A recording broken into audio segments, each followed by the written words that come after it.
Alright, welcome to Race Room once again. The OBIC will be something I'm streaming over the summer, and this will be the season opening round, the Daytona International Speedway, the Sportscar course, and we'll just do a track guide, like a little bit of a just show you around and then do a lap at full speed.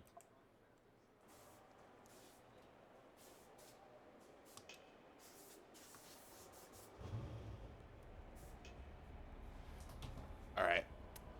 Normally I wouldn't do this, but since this is a track guide and we're not going to be taking this lap at speed, I'm going to be bypassing the pit exit, just so we can,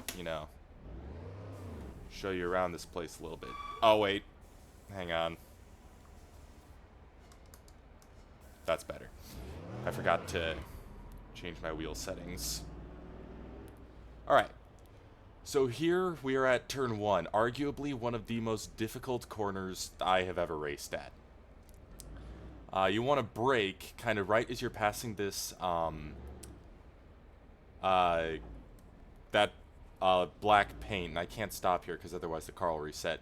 And then you want to aim for this kind of kink at the grass, and you kind of want to trail into that in the braking zone. Now, normally you don't ever want to trail into a braking zone, but as you're about to see, this track breaks all the rules. You want to kind of spike the pressure there, you want to trail off, but then you also want to kind of start getting back onto the brakes as you work towards this apex here. You want to get around the apex. With my current level of aptitude, typically the car will swing out only about 3/4 of the way out to the curb, which is kind of a good thing because there will be a lot of rear end stepping out that takes place. A lot of oversteer on this track, seemingly no matter what you do.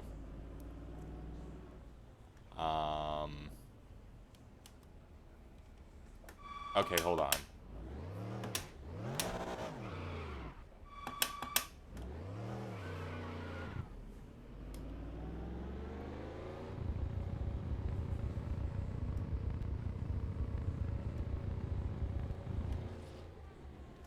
Whoa.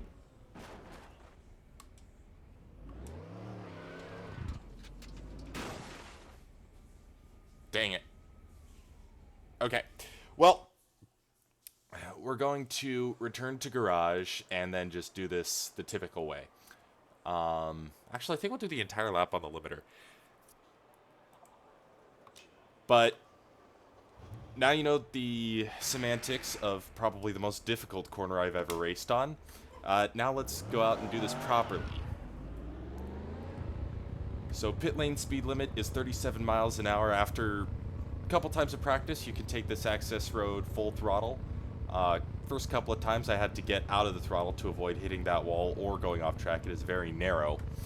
Yeah, that line is where you're allowed to release the pit limiter, where the speed limit ends, but we're going to trundle around on the limiter just to show you kind of what the lap looks like. Yeah, so somewhere between this one and where that road peels off, you want to hit the brakes, and you got to be careful about trailing off, because if you do it too late, you oversteer and arrive at the International Horseshoe too hot, you apex very wide, you do it too early, you wind up giving up time just from the loss of speed. It's the more straightforward of the two horseshoes. The next one is coming up just after this kink right here. The other's the Western Horseshoe, and that one is far more difficult. For this one, it's a flat-out corner. You got to start arcing it in to the apex when you pass that 1 marker. You want to make your arc very shallow, otherwise you're going to be running wide here, you get your lap time deleted. This is a weird corner because, and I'm going to take this below pit lane speed because it's going to take a while to explain. You want to kind of start braking where that curb ends, but you want to do it gently at first, kind of get the car to begin to rotate as you scrub off the first little bit of speed. And then you want to kind of brake more violently as you move towards the apex and then trail off. kind of in that process. And then around 3/4 of the way around the arc, you're probably going to be able to get away with putting the power down in full.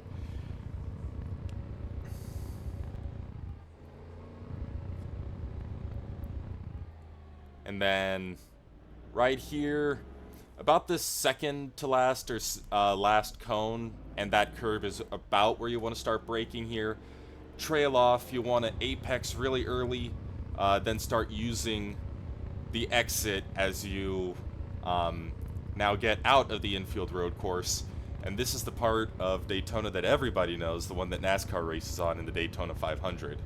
Or their, I think it's a summer race now? I don't know, it's been moved around on the schedule quite a bit. But then this part, I mean, it's flat out, there's not a lot to say. You just kind of want to follow a line like this. It will be multi-class, there will be X22s coming up behind me very quickly, so just holding this line.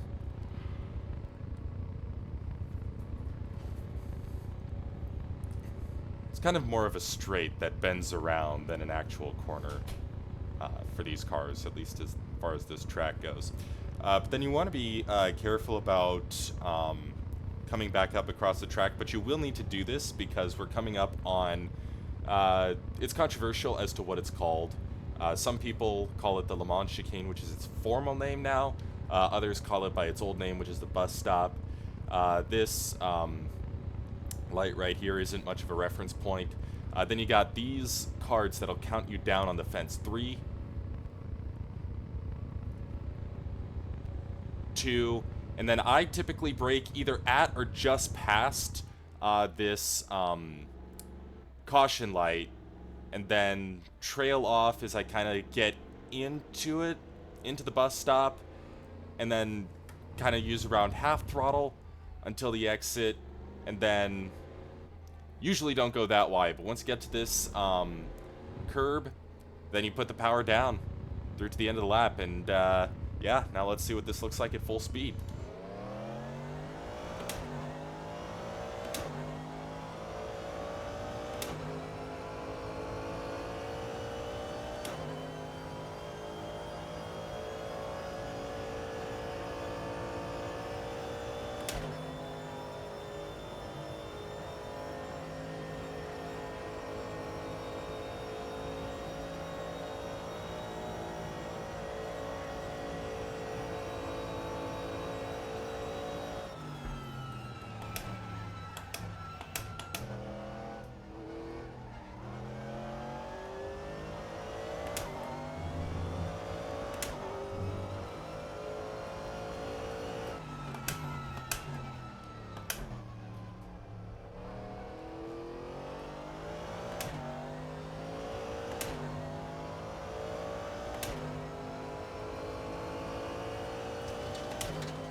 Picked up a little bit of suspension damage. That might have been with the way I took the the bus stop. But yeah, that's kind of what the lap looks like. A couple things I did wrong is obviously I don't have a singular braking point, especially for this one. I got it a little bit late, ran a bit wide at the apex. My biggest error was at the Western Horseshoe, but we'll get to that in a minute.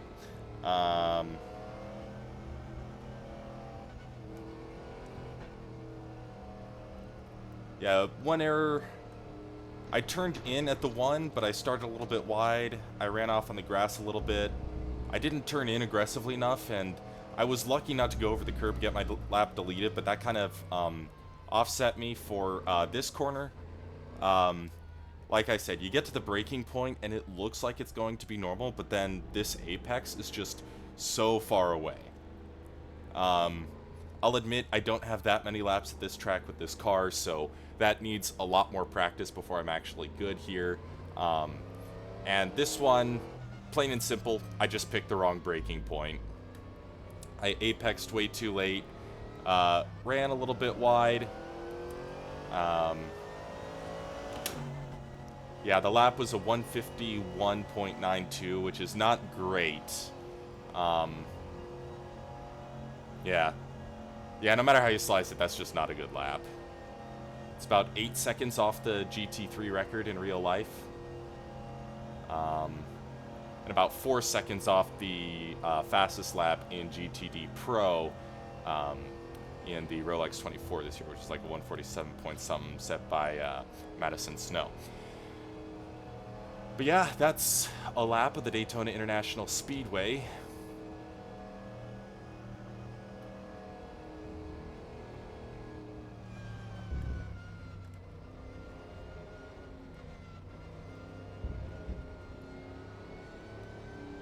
I'm curious where I got that suspension damage. Might have just hit the bus stop chicane wrong. The chicane is a matter of feel. Like,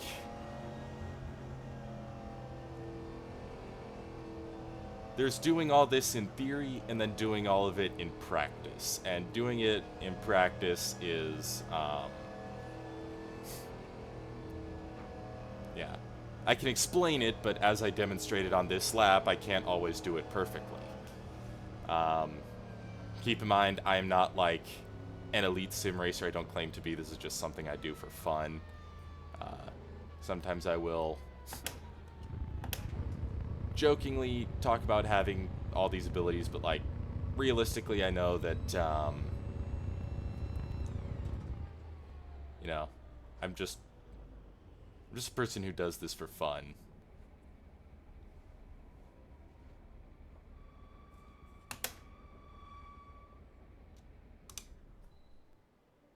Alright, that's your track guide to Daytona.